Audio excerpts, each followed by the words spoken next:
Welcome to Praneeth travelling diaries. మా ఛానల్ని subscribe చేస్తున్నటువంటి వ్యూవర్స్ అందరికీ చాలా చాలా చాలా ధన్యవాదాలు. వీడియోలో మీరు చూస్తున్నటువంటి ఈ ఆలయము శ్రీ చక్రేశ్వర ఆలయము. ఇది నిజామాబాద్ జిల్లా బోధన్లో ఉంది. ఈ బోధన్ నిజామాబాద్ నుంచి 25 కిలోమీటర్ల దూరంలోను, నిర్మల్ నుంచి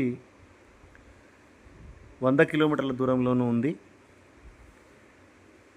ఈ మన తెలంగాణ రాష్ట్రంలో చాలా విశిష్టమైనటువంటి శివలింగాలలో ఈ ఆలయంలో ఉన్నటువంటి శివలింగం చాలా ప్రత్యేకతను సంతరించుకుంది. ఎందుకంటే ఈ శివలింగాన్ని ప్రతిష్ఠించింది భీముడు మరియు శాండిల్య మహాముని అని కొందరు చెప్తున్నారు. కొందరేమో పరశురాముడు మాతృహత్యా పాతకాన్ని పోగొట్టుకోవడానికి చాలా చోట్ల శివలింగాలు ప్రతిష్ఠించాడు కదా. ఈ విషయం మనందరికీ తెలిసిందే. అయితే ఈ శివలింగము పరశురాముడు ప్రతిష్ఠించిందని కొందరు చెప్తున్నారు. ఏదేమైనా ఈ ఆలయానికి 5000 సంవత్సరాల నాటి చరిత్ర ఉంది. మరియు ఈ బోధన్లో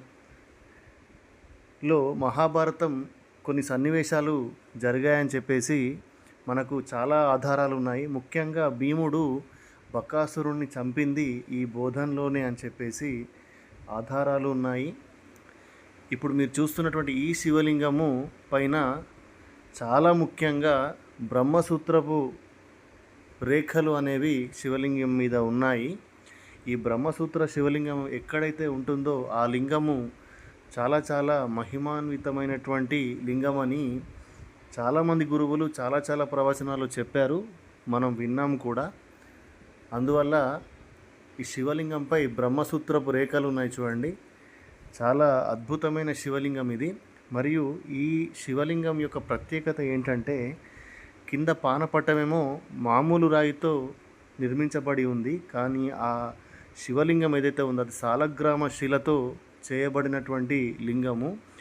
అలాంటి సాలగ్రామ లింగము మరియు బ్రహ్మసూత్రం కలిగినటువంటి శివలింగము ప్రపంచంలోనే ఎక్కడా లేదని చెప్తారు. అది ఓన్లీ బోధన్లోనే ఉంది.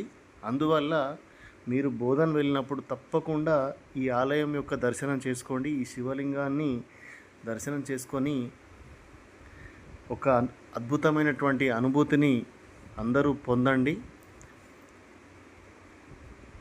చూడండి,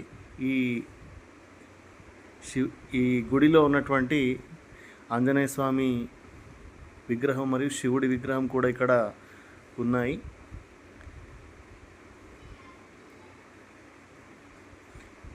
ఈ ఆలయము చాలా మహాభారతం నాటి చరిత్ర అనేది ఉంది. ఇక్కడ చూడండి,